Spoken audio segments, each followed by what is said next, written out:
welcome to Teaching Tuesday. See, the past couple weeks we talked about invitation wording. Last week we talked about RSVP card wording. So today we're going to be talking about your details card. And this card is a really important card. It can be as simple as your wedding website and nothing else, or you can have a ton of different information on there. So I was going to go over and show you some different examples. So kind of the most traditional would be something like this. We really started, they used to be called accommodations cards. More recently, we've been titling them details, wedding details, just because they're sometimes more information than just the accommodations. But wedding details we have, and you're stating that you have reserved a block of rooms for your guests at a certain hotel or certain hotels, and you're letting them know the most important thing is if there is a date that they need to reserve by. So whenever I meet with our brides and grooms, that's one of the things I always say, why it's important to have a details card is that one important piece of information, letting them know the date that they need to RSVP or reserve their rooms by to get like a group discount.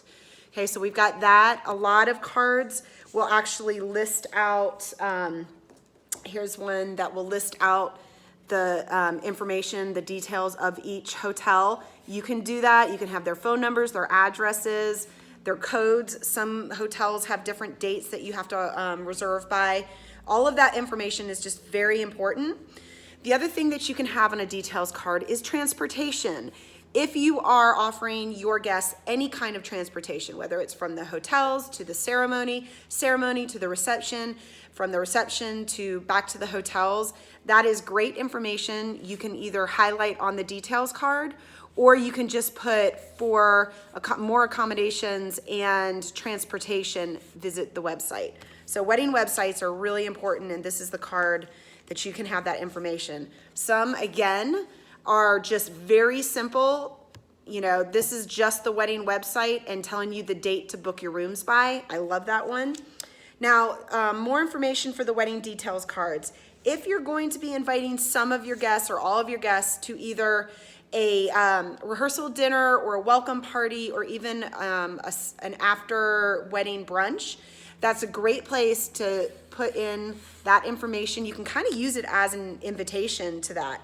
And with us, you can print different RSVP cards. So here's two sets of RSVP cards. One has all of the different events that not necessarily all guests are invited to. You know, you don't need to invite everyone to your rehearsal dinner. You might want to invite some to rehearsal dinners, everybody to the welcome party, and vice versa. Same with the brunch. But we can actually print out different RSVP cards that correlate with your details cards. One of my absolute favorites, one that we just did, Tally and Jay's. This is so much fun. You can have a lot of fun with your details cards. How cute is this? We had the different events. It was a welcome party. We had information on the attire for the weekend, and then we just had little fun details. This was an outdoor wedding, so letting the guests know what kind of attire to wear. This was a really pretty weekend details card where, again, we listed out the information. This bride and groom had us actually foil and letterpress. This card, their reasoning behind it was that their guests were getting to keep this and mailing their RSVP card back.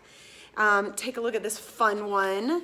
This was weekend festivities, and it was a little trifold with all of the kind of a little breakdown and itinerary and details. Here's another little fun one with a little booklet that just kind of went over all of the different information. So you can be as simple as a card with a website or as elaborate as a little booklet. The wedding details card is such a fun place, especially if you're having a very traditional wedding invitation and you want to maybe incorporate the sketch of your venue or a monogram, and maybe your parents aren't real excited about having that on the actual invitation. You might be able to talk them into having it on the details card or like on the back. So stay tuned.